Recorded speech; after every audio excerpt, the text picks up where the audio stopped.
The Galactic Council's Grand Hall was larger than any stadium on Earth. Its ceiling shimmered with lights, like a galaxy map, and the air smelled of strange oils and metal. Representatives from hundreds of alien worlds filled the seats. Their eyes and sensors focused on the center stage. Today's topic was serious universal predator control. Aliens from every corner of the galaxy came to share tales of dangerous creatures. The Scare Ambassador, tall and armored, stepped forward first. His voice was sharp. On planet Varn, we battled the Bone Wolves. They killed 50 warriors before we caged them. Fearless, brutal, the hall murmured with respect. Then came the Elteri glowing beings made of living plasma. We hunted the Sand Shades, beasts that eat sunlight and melt stone. We lost a continent to them. Each story was worse than the last. Giants, poison-fanged horrors, shapeshifters, void serpents, in the human section. Only one delegate stood out, a woman in dark uniform. Her black hair tied back, eyes steady. She sat still, hands folded. Her nameplate read, Commander Rhea Earthmost thought humans would brag about something.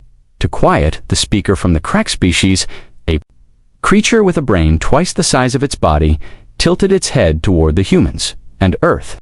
What predators do you fear? What monsters do you contain? Rhea looked up slowly. Her gaze moved across the room. Some delegates leaned in, expecting a dramatic story. Calm smile. Then said just 5 words. Earth has no caged monsters. The room fell silent. A few chuckled. The Scare Ambassador scoffed. You mean no predators strong enough to survive capture? No, Rhea said, her voice even. I mean, we don't cage them, we train them. Laughter echoed across the chamber. One alien fell off his seat, clutching his stomach. You train your monsters, the cracked speaker said, amused, to fetch your slippers. Rhea didn't answer. She just kept smiling. Then, suddenly, the security system beeped, loud. Red lights flashed near the ceiling. Guards rushed to the sides of the chamber. The Grand Hall's sensors had picked up something strange, a threat-level warning. A voice from the automated system shouted, Warning! Apex-class presence detected in hall. Unknown source. Scanning. The aliens turned their heads, confused, scared. What is this? Shouted the Eltari envoy. This is a secure area. Guards ran toward the human delegation. The sensor light locked onto Rhea. Target identified. Rhea of Earth. Threat level. Extreme. Classification. Apex Predator. Gasps filled the room. One ambassador fainted. Her uniform tightened as she moved, showing muscles that didn't match. Her calm face, her eyes seemed to glow slightly, not with light, but with something deeper calculated danger. I thought this was a summit about predators, she said quietly. Now you've met one. One of the guards raised a weapon. You are classified. As a threat? Explain yourself. Rhea looked at him and tilted her head. That depends. Are you planning to try something?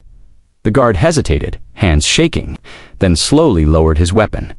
The galactic chairperson, a floating being made of crystal gas, spoke, its voice now nervous. Commander Rhea, you must clarify.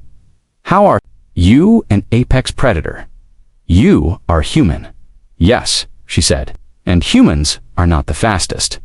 Not the biggest, not the strongest, but we are something your monsters are not. She walked toward the center stage. The guards made space without being told. We are patient, we are clever, and when threatened, we do not run. We adapt, we learn, and then, she stopped, locking eyes with every alien present, ... we hunt back. The Scare Ambassador stood angry. This is madness. You are just one human. Yes, Rhea replied. One. Imagine if I wasn't alone. The room went cold. The Eltari, usually glowing, dimmed in fear. You expect us to believe that humans are more dangerous than void serpents? One asked. Rhea pulled a small device from her pocket. With a tap, a hologram played above her hand. A team of humans, just 5 taking down a creature the size of a ship.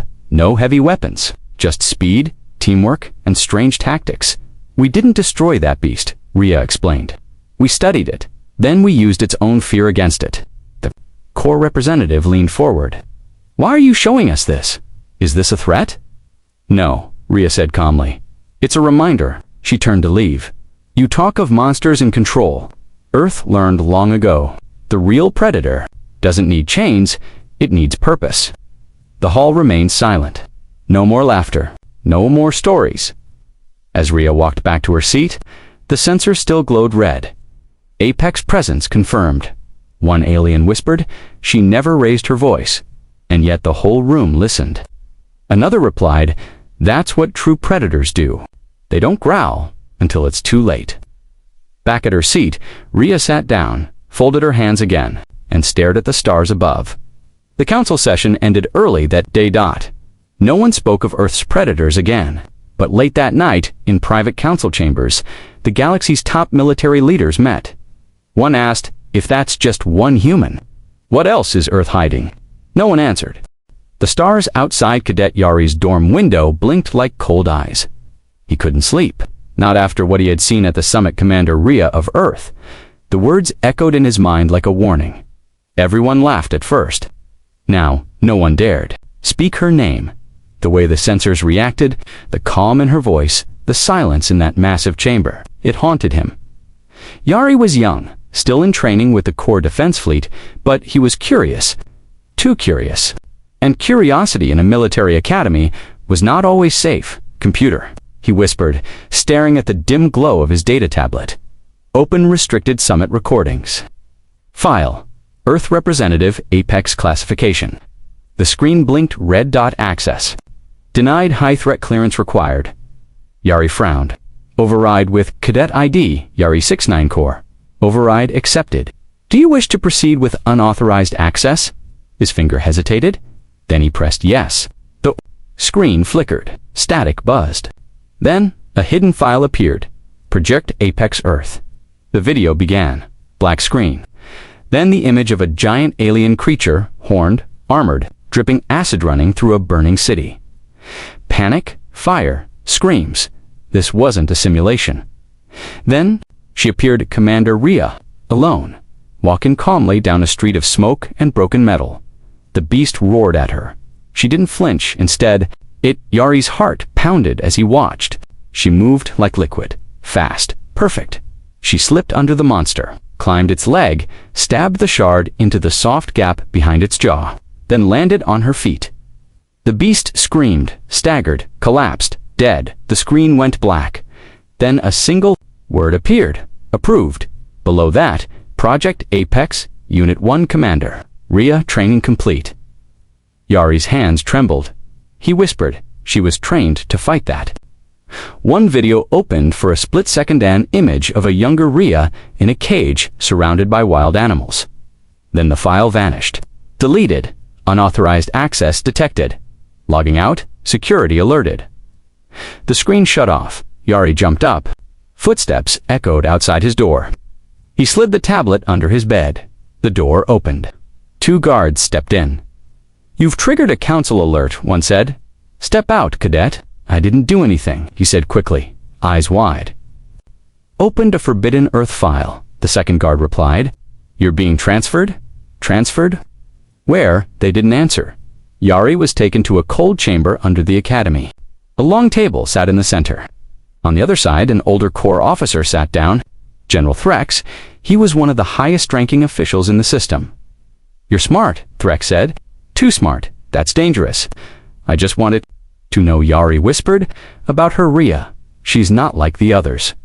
Threx leaned forward. "She's not like anything. That's the problem." The room went quiet. Then Threx pressed a button. A hidden panel opened on the wall. Inside was a dusty black folder with no label. He slid it across the table. "You want the truth," he said. "Open it." Yari hesitated, then slowly lifted the cover. Inside were reports, photos, maps. A single title was stamped in red. On the top page, Earth Black Files, Non-Biological THRA. The first report was about something called the Death Protocol. It listed names, dates, training zones. Every entry ended the same way. Subject survived. Emotional response removed. Apex readiness confirmed. One name was listed multiple times. Rhea Vasyari looked up. "What is this?" "A training program," Threx said, "designed to create something worse than a monster." "But why?" Threx sighed. "Because Earth doesn't believe in peace. They believe in survival. He leaned closer. You think the galaxy is full of dangerous creatures. Earth thinks the galaxy is the danger. So they built something to end it if needed. That's why she smiled at the summit. She didn't come for peace. No, Threx said. She came as a message. Across the galaxy, in a dark corner of space, a secret meeting took place inside a hidden council base. Only the highest members were present. Floating lights danced around them as security drones hovered nearby. One voice broke the silence. We must decide, said the Varn leader. Is Earth a threat? They've given us no reason to attack. The Elteri representative said, but that woman? She frightened our sensors. That's never happened before. They classify her as a weapon, another delegate said. Not even a biological entity anymore. Weapons can be built, someone replied. But predators, they are born or made. No one spoke for a moment. Then the chairperson whispered, perhaps Earth has done both? Far away on an isolated station orbiting a dying moon, Commander Rhea sat in a small room, sharpening a blade made of a strange black alloy. She didn't need it, but it helped her focus. Her communicator buzzed. Commander, a voice said. There was a breach. A core cadet accessed black file content. Yari, she said without emotion. Will he be silenced? No. The council wants him monitored. They're scared. Not just of you, but what you represent. Rhea stood up, calm as ever. Should we begin phase 2? Rhea looked at the stars. Through the window, not yet. Let them talk. Let them guess. Her eyes narrowed. They're still laughing at shadows. Back at the Core Academy, Yari sat alone in his room. Everything looked the same, but everything felt different now. He now knew Earth was not a peaceful world. It was a cage with the door open, and something had walked out. A knock at the door startled him. A message was handed to him. No signature. Just for words, written in clean human script. She knows you looked. Yari stared at it for a long time. Then slowly, he smiled. She wanted me to, he whispered. Something told him this was only the beginning. The training grounds of the Core Academy were quiet that morning. Too quiet. Cadet Yari stood alone in the simulation chamber, holding a training spear. The lights above flickered as the environment changed. Stone pillars rose. Mist covered the floor. A robotic voice echoed. Simulation. Jungle hunt. Predator class level. Advanced. Yari's heart pounded. This was far above his level. He was only a cadet. Why was he assigned this? The door behind him sealed shut with a loud click. Something was wrong. A low growl came from the mist. Heavy footsteps. Then silence. He turned fast, weapon raised. Nothing but the air felt different, heavy, cold. Then a shadow moved to his left. Yari swung but hit only fog. A voice came through the intercom. Calm, sharp, you're afraid. Good. It was her, Commander Rhea. He spun toward the sound. Where are you? Everywhere, she said. This is not a simulation. Yari lowered his spear slightly. You knew I accessed the files. Of course I did, she replied. I wanted you to... A humanoid figure stepped out of the mist. It was Rhea, but different dressed. In dark training armor, face marked with silver lines. Eyes sharp as blades. This is your test, cadet, she said. I thought this was punishment. Rhea took a slow step forward. Not punishment. Invitation. Yari frowned. Invitation. To what? She pointed to the ceiling. The galaxy is full of creatures with power. Claws, teeth, weapons. But humans, we learned something better. Control, not over others, over ourselves. She walked in a circle around him, silent and smooth like a panther. Files, you saw the fear in their eyes. But fear is not weakness, Yari. Fear is the starting point of strength. He gripped the spear tighter. What do you want from me? I want to see if you're smart enough to survive, she said. Then vanished into the mist again. The growling returned. Louder this time, closer. Yari turned. A beast leaped from the shadows, six-legged, fanged, fast. He dove to the side, rolled, and thrust the spear up. It scraped the creature's hide, but didn't slow it down. The simulation wasn't holding. Back he ran, heart thudding, breath sharp. No way to win. Not with brute force. Then her voice again, cold and clear. You're thinking like them. Think like us. He stopped. Like us. Not bigger, not stronger, but smarter. He looked around. The terrain, the pillars, then waited. The beast searched below. YARI snapped a loose shard from the top of the pillar sharp as glass. He dropped it straight into the creature's eye. The beast screeched and collapsed. The fog cleared. The lights turned white. The robotic voice spoke again. Simulation complete. Candidate passed. Outside the chamber, Commander Rhea stood in a control room, watching through the glass. Beside her was an old man in a simple black coat. His eyes were pale blue, and his voice was soft. "He's not ready," the man said. "He will be," Rhea answered. "You said that about the others." She looked at him. The others weren't curious enough. Later, Yari sat in the debriefing room, hands still shaking. The door opened. Rhea stepped in. "I should report you," he said. "You manipulated the test." Rhea nodded. "Yes, because war doesn't come with rules, only survivors." He stared at her. "Why me?" She sat across from him. "Because you're already different. You questioned what you were told. You searched for what was hidden. That's the first step to becoming like you," he asked. "No," she said, "to surviving what's coming. Across the galaxy, on the planet of Drasevan, a secret lab was in chaos. Dozens of scientists, alien and human, ran between blinking screens and alarm lights. In the center, a large glass chamber held something alive. Not a creature, not a person, something in between. It breathed slowly. Its skin looked like metal and flesh blended together. Its eyes opened. A voice screamed, but it was too late. The glass exploded. The thing walked out, silent, calm. Then it spoke, a human voice, soft and cold. "Where is Rhea?" Then everything went dark. Back at the core academy, Rhea stood on the balcony above the landing pad. A storm was coming. She could feel it, not in the wind or the sky, but in her bones. ARI stepped up beside her. "You felt it too?" he asked. She nodded. "Something's been released." He looked at her. "Another predator." She didn't answer right away. Then she said, "No, something worse." He waited. She finally whispered, "One of us." Meanwhile, the council was in panic mode. Emergency meetings, hidden messages, forbidden files, unlocked.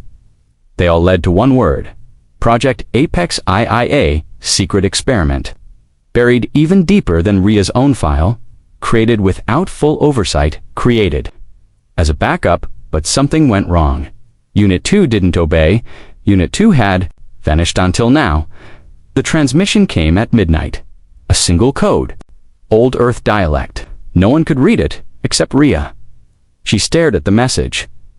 Just for words, he remembers the cage. She closed her eyes.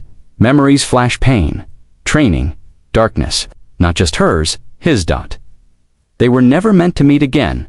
But now, he was coming. In the darkness of deep space. A single ship moved like a ghost.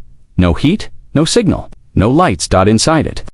The ship that held Unit 2 was quiet, silent, like a beast holding its breath before a strike.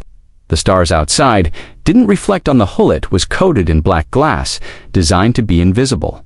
Inside, the air felt wrong, not heavy, not cold, just wrong. Unit 2 stood at the center of the control chamber. No crew, no lights, no sound. He didn't need any of those. He stared at the hologram hovering before him. It showed a face. Commander Rhea. His voice was soft, barely above. A whisper, "You left me." Then he smiled. But there was no kindness in it. Back on the core academy grounds, Yari couldn't sleep. Again, this time it wasn't fear. It was the silence. He hated it now. Silence meant something was hiding. He sat up and checked the small communicator hidden.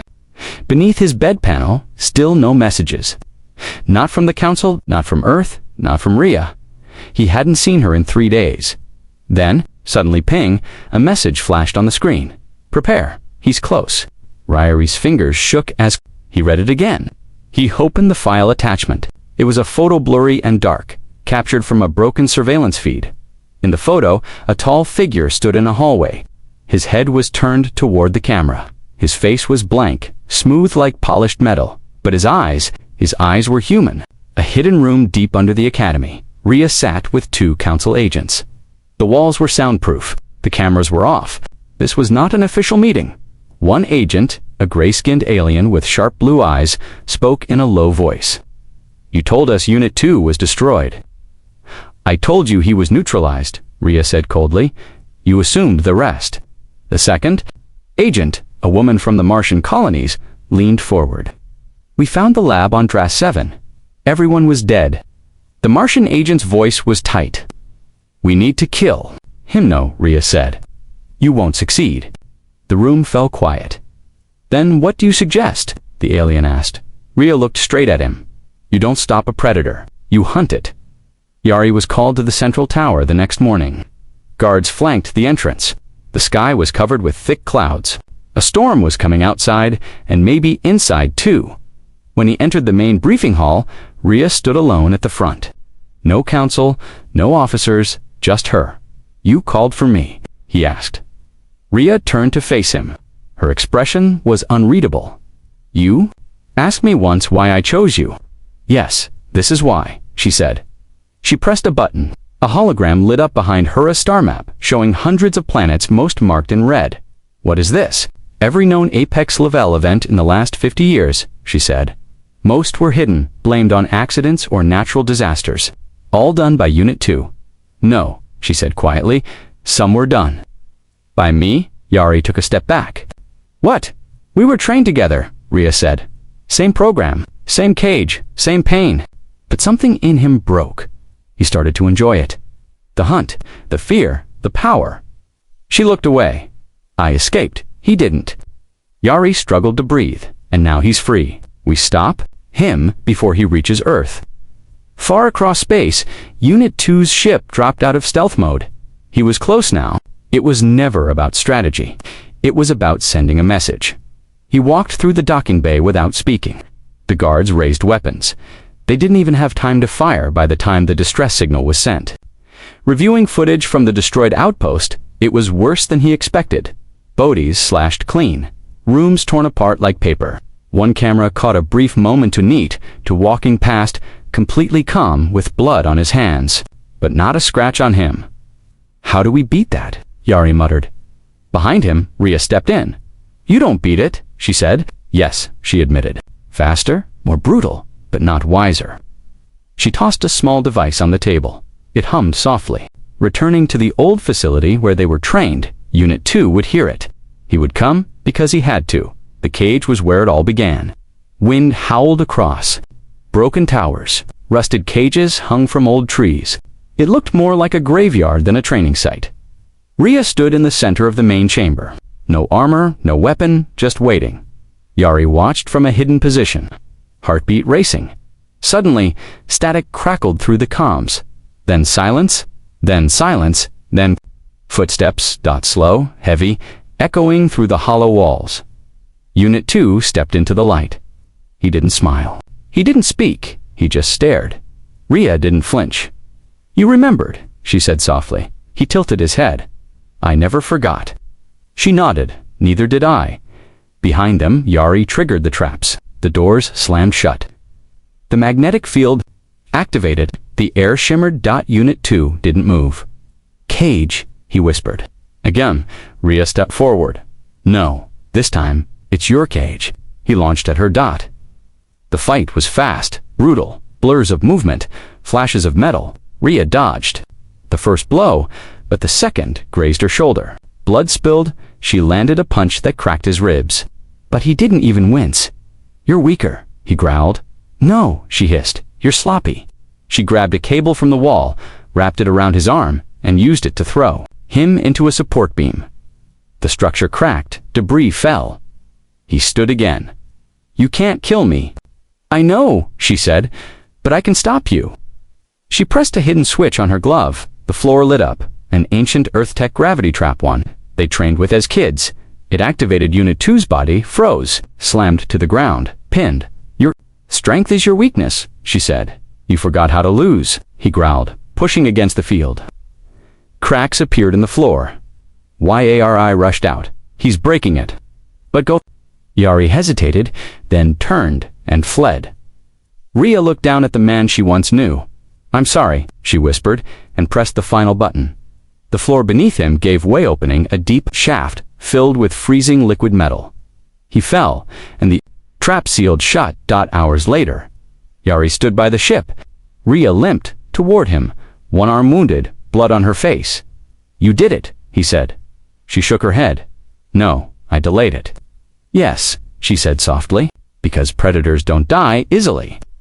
Yari looked up at the sky. "Then what now?" She looked at him. "Now we prepare." The stars looked calm from the surface of the planet, but nothing felt peaceful inside the small command ship. Commander Rhea stood near the viewport, her eyes locked on the night sky. Every shadow outside looked like danger. Every sound made, her hand twitched toward her weapon. She had dropped Unit 2 into a pit of liquid metal, but something in her gut told her it wasn't over. Yari entered, holding a datapad. "The Council? Earth? Everyone. Tell them we won," Rhea said without turning. "Is that true?"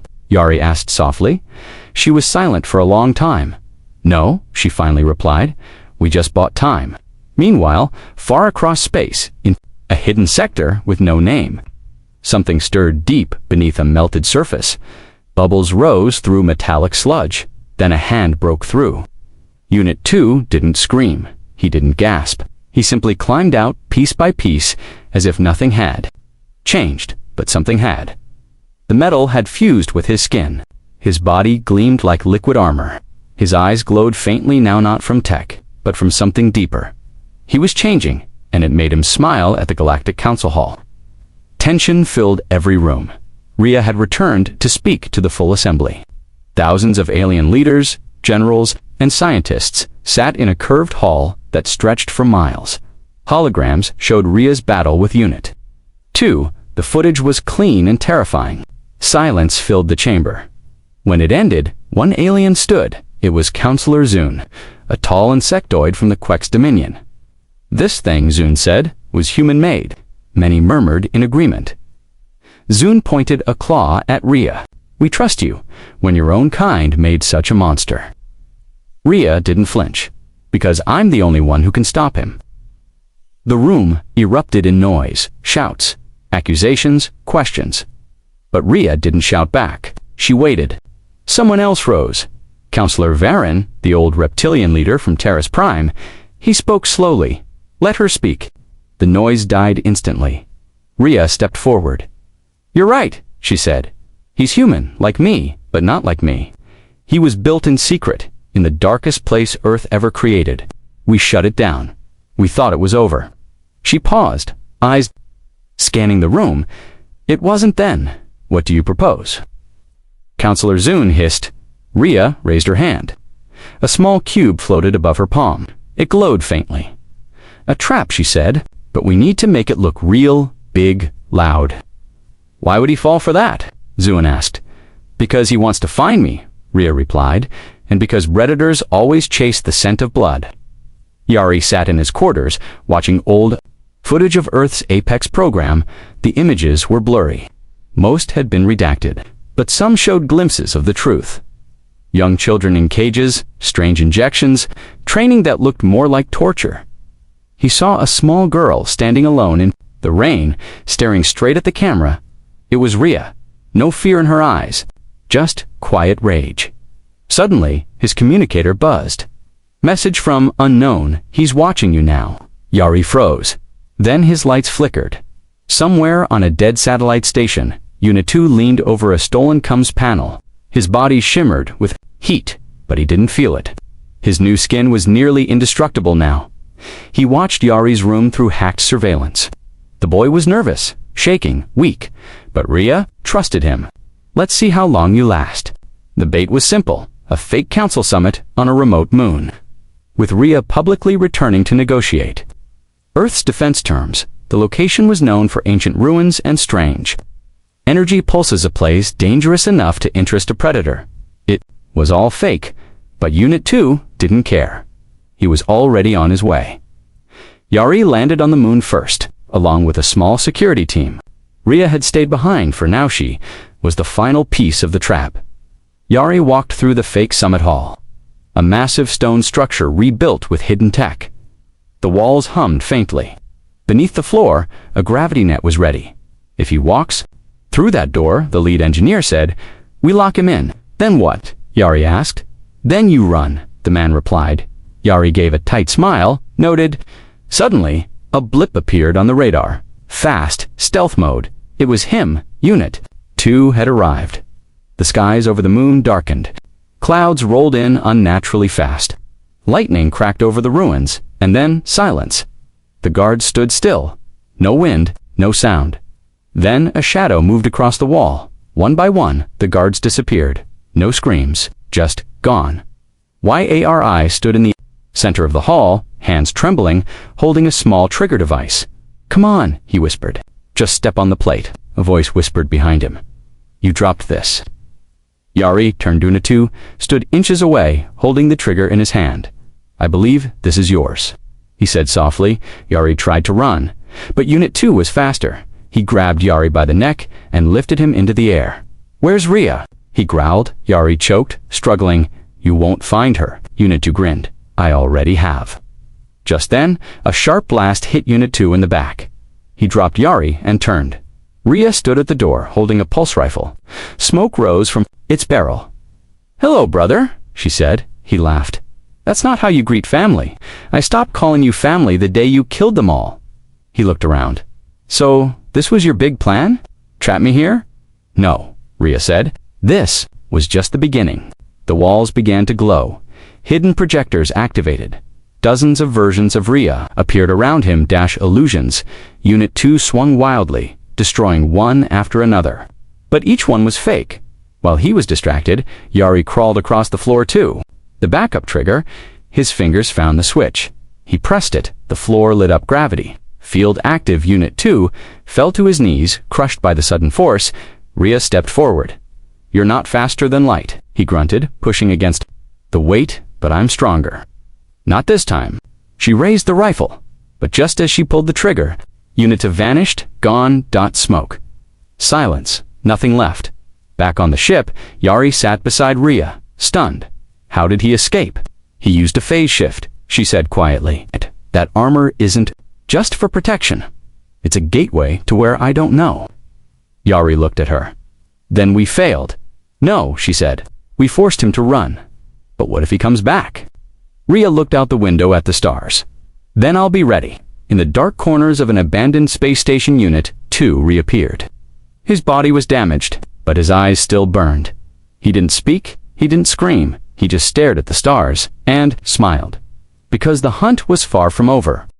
The hallway lights flickered as Commander Rhea paced alone in the strategy room.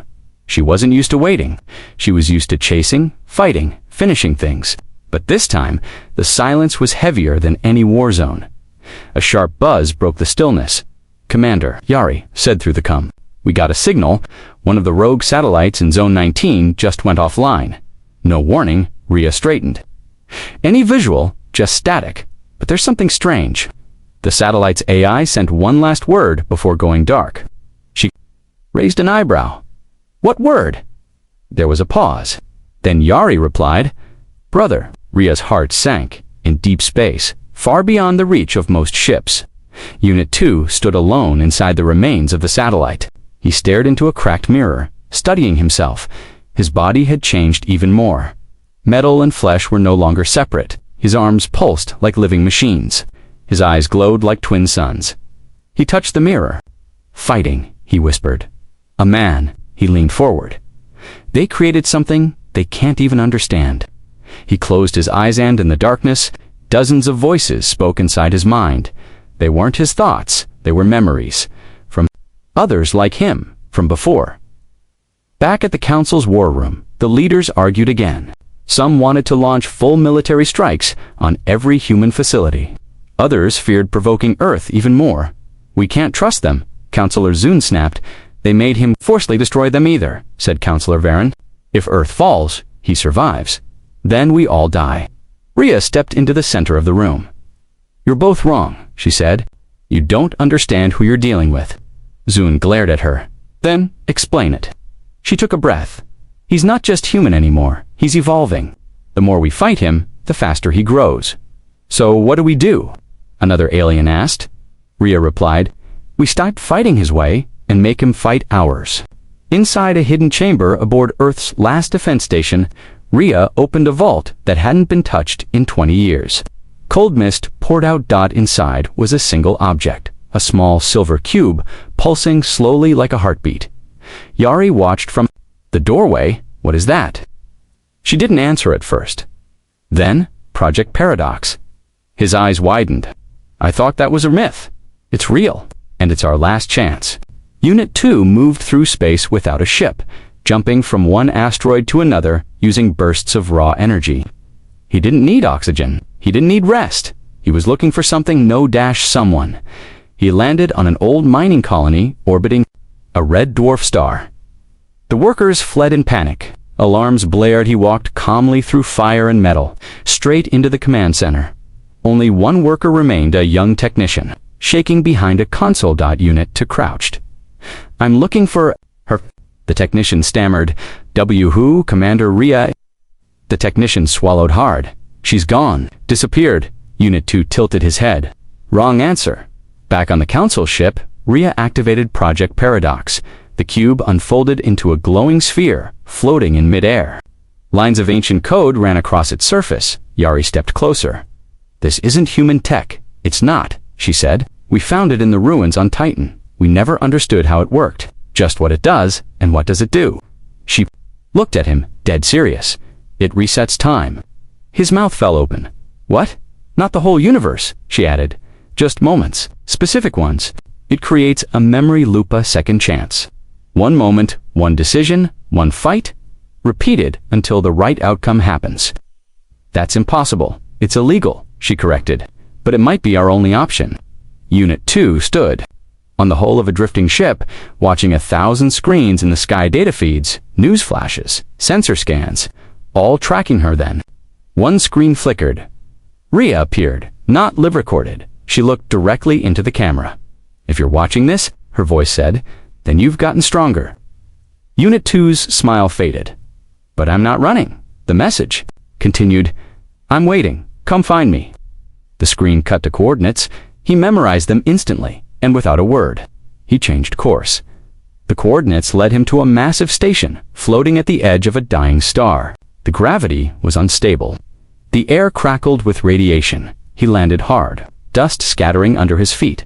No guards, no defenses, just silence.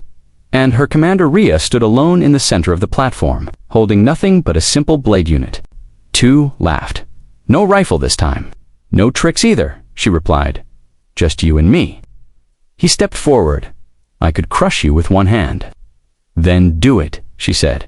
He lunged, and in one brutal second, it was over. She was on the ground. Dead. Then she stood up, alive. Unit 2 blinked. What? And again, the scene replayed. She stood in the center, blade in hand, same words, same move, same result. He killed her again. Then she stood up again, and again, and again. Unit 2 began to panic. This wasn't real. He grabbed her face and screamed, What is this? She smiled. A loop, she whispered. Welcome to my trap. Yari watched from the control room high above. The paradox field held steady. Each time Rhea died, the field reset that single moment, erasing everything except her memory of it. Not his. She was learning. He was not. Over and over, she fought him. Each time, she lasted longer, dodged faster, struck deeper, until finally, on the 57th loop, she saw an opening, and she took it. Her blade pierced the soft joint between his shoulder and chest. A spark shot through him. He screamed. And then she pulled the trigger hidden in the hilt. A sonic charge detonated inside him. This time, he didn't get up. Rhea stood over his twitching body, chest heaving. The paradox field shimmered, and then, shut down. The loop was over. Yari entered, holding a medkit. Done, Rhea nodded, though her hand still shook. He's not dead, but he's broken. Yari stared at the motionless figure of Unit 2. What do we do with him? Rhea looked up at the red sun above. We don't kill him, she said. We bury him where no one can find him again. And if someone does, she looked Yari straight in the eyes, then I'll come back. Deep inside the dying star, they dropped Unit 2's body sealed in a quantum lock, surrounded by fail-safes, gravity walls, and memory barriers. No light, no escape, just endless silence. And as he floated into the core, his eyes flickered once, and then went dark. Darkness swallowed everything. Unit 2 floated deep inside the dying star, trapped in the quantum lock. Time didn't move there. Space didn't breathe. No sound, no life, just endless silence.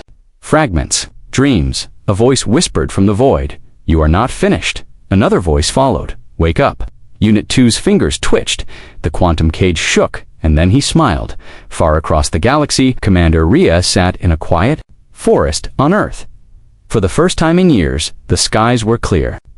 The war was over.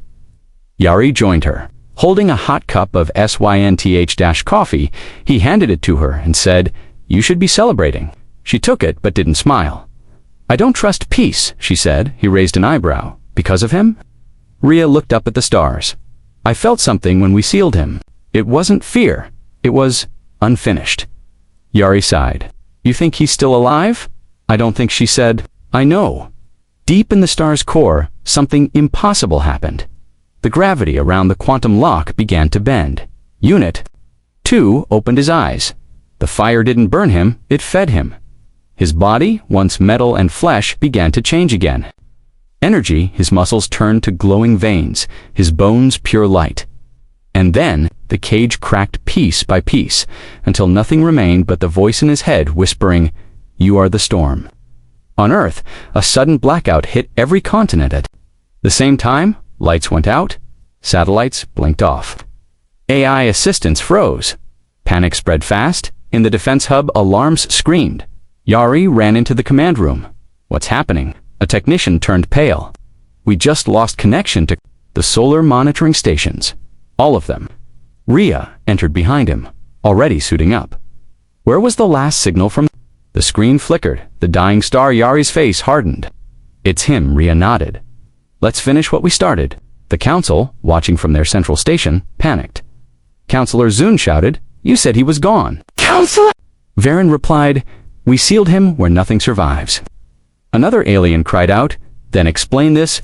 On the screen, the dying star glowed brighter than ever before. Not collapsing, expanding.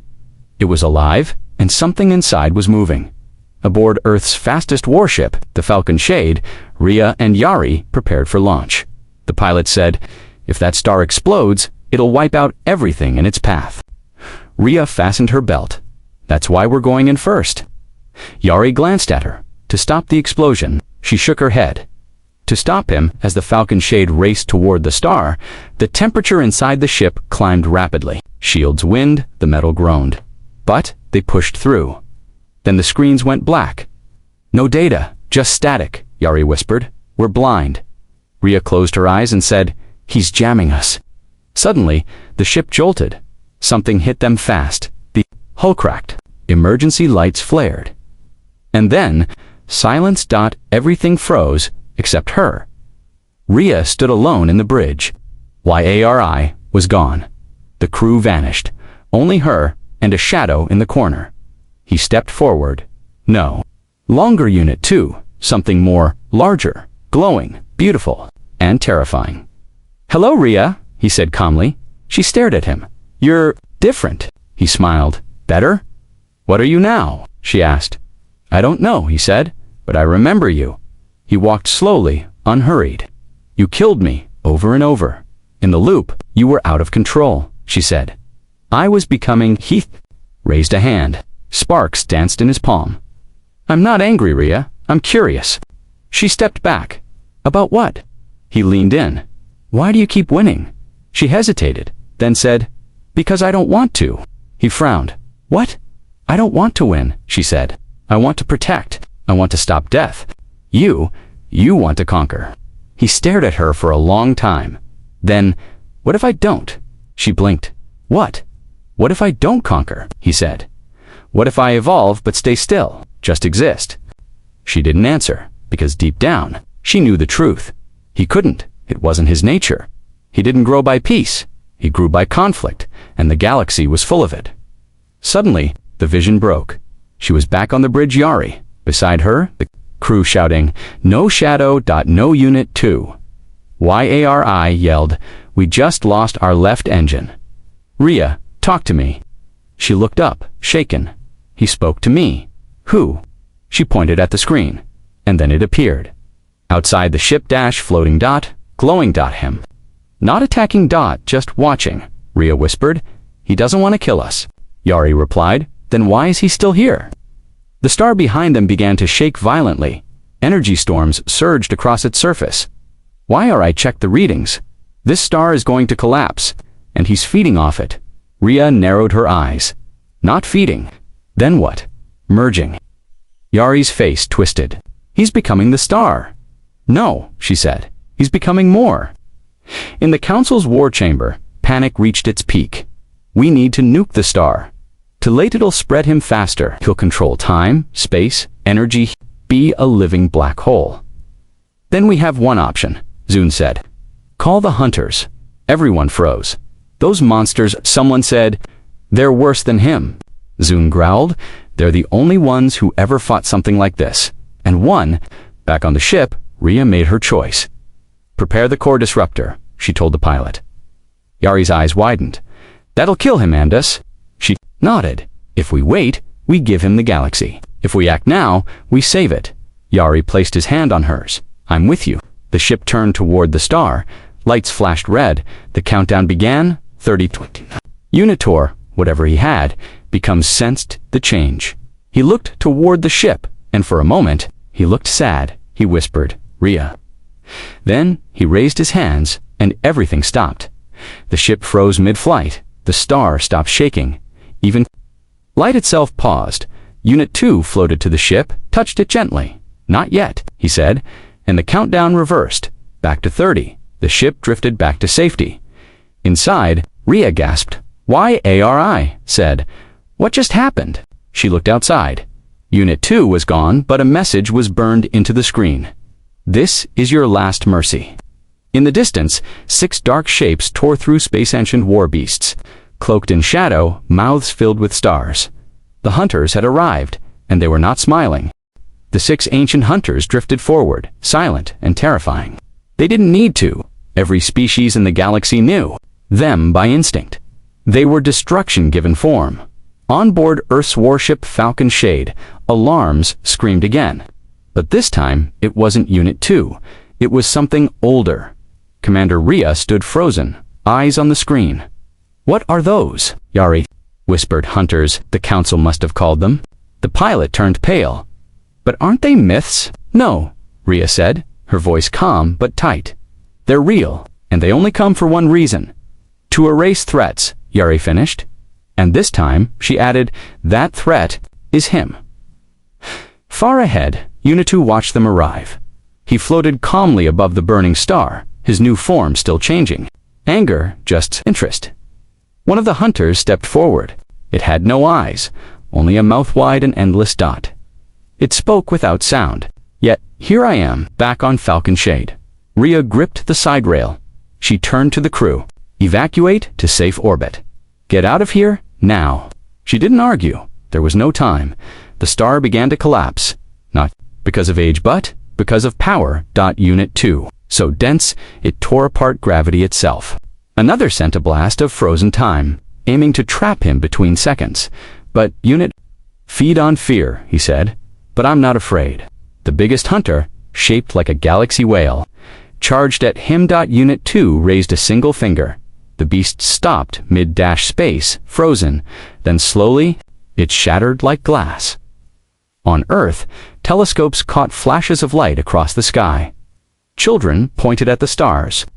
Old veterans fell silent. Scientists stared, unsure if they were witnessing a miracle or the beginning of the end. In the council chamber, chaos erupted. He destroyed a hunter, wiped the system. But another voice spoke, a calm, deep voice. It was Counselor Varen. We underestimated him. He's not just a threat, he's a transition. To what someone asked, Varen answered, to the next age. Back in the battle, Unit 2 danced through the attacks. One by one, the remaining hunters charged, using powers older than the star's singularity bursts, entropy blades, blacklight cannons. Each time. Unit 2 adapted, grew faster, smarter, stronger. He wasn't fighting back anymore. Learning, Rhea watched from the ship, stunned. He's not trying to win, she whispered. YAR. I looked confused. Then what's he doing? He's studying them. Suddenly, Unit 2 turned toward the ship. He sent a message, just to her. Mind, they will destroy everything to stop me. Even you.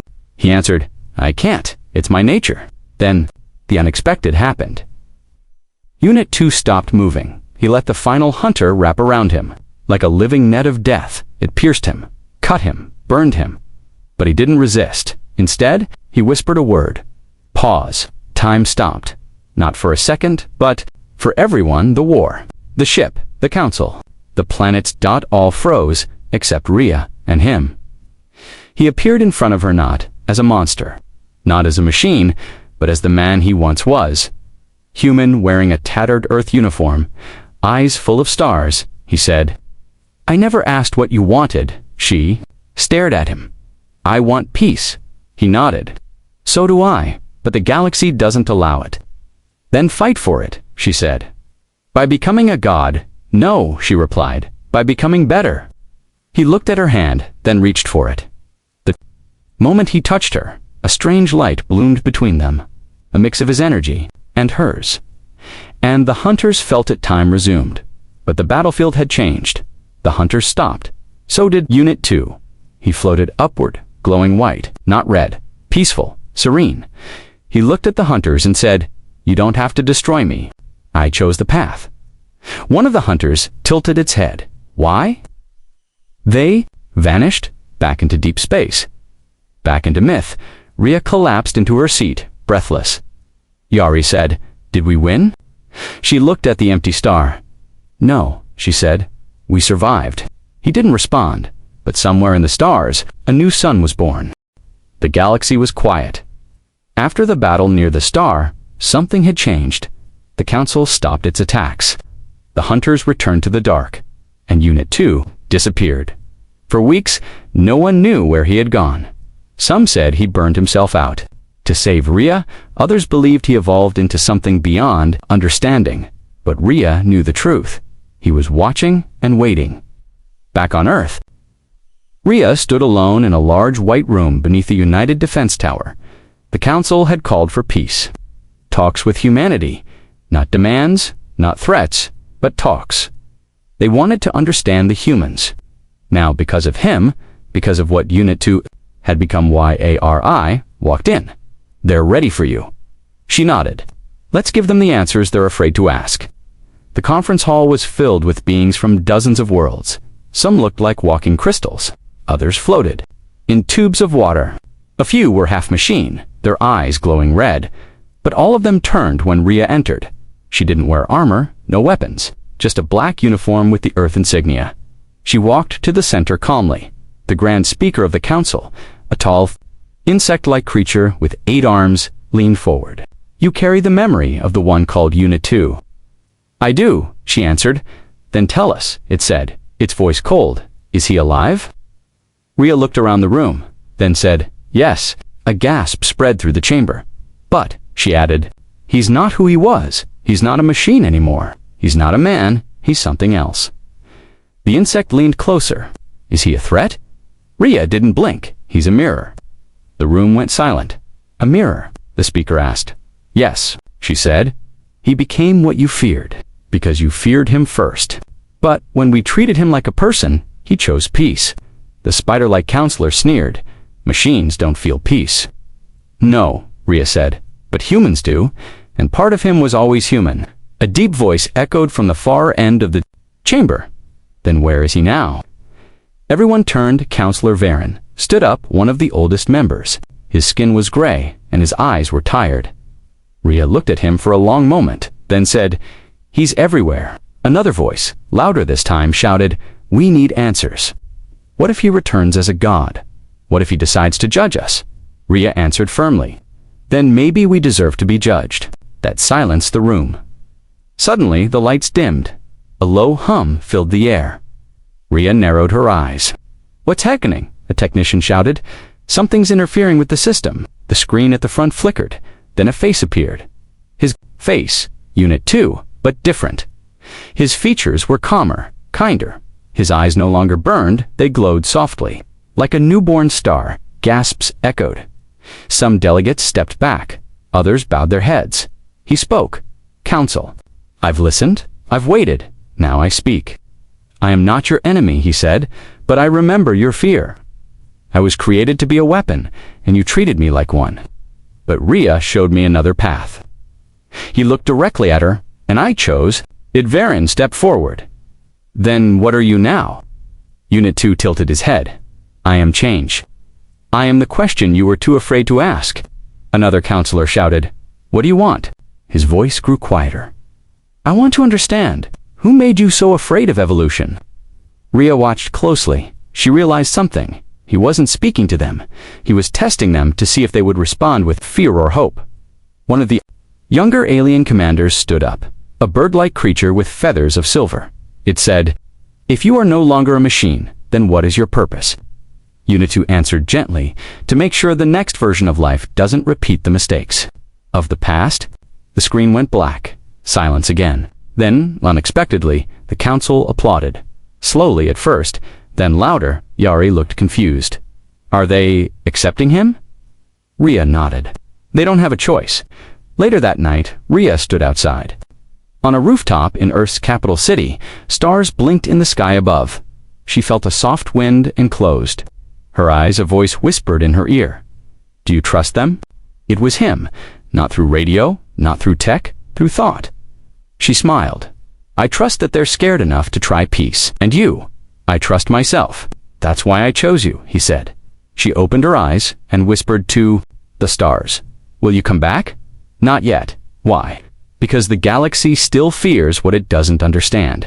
Back in deep space, on the edge of an uncharted galaxy, something moved.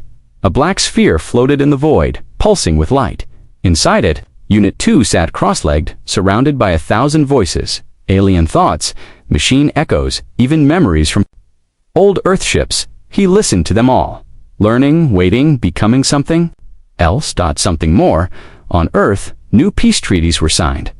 For the first time in history, the Council recognized humanity as equals, not tools, not threats, but something rare, bridge between chaos and order, between fear and hope. Rhea received a private message from an unknown source, just 2 words, "almost ready." She smiled because she understood. The real change hadn't happened yet, but it was coming, and when it did, the galaxy would either rise with it or be left behind. Darkness, cold, deep, endless. Then, a flicker of light. It wasn't a star, it was him. Unit 2 floated alone in the space between galaxies where no life existed, where time itself felt slower. But he wasn't sleeping. He was watching, listening, waiting. He had given the galaxy a choice. Now he needed to see what they would do with it, back on Earth. Rhea stood in a large hangar beneath the United Defense Base. Massive new ships floated above her, sleek, peaceful, designed not for war, but for exploration.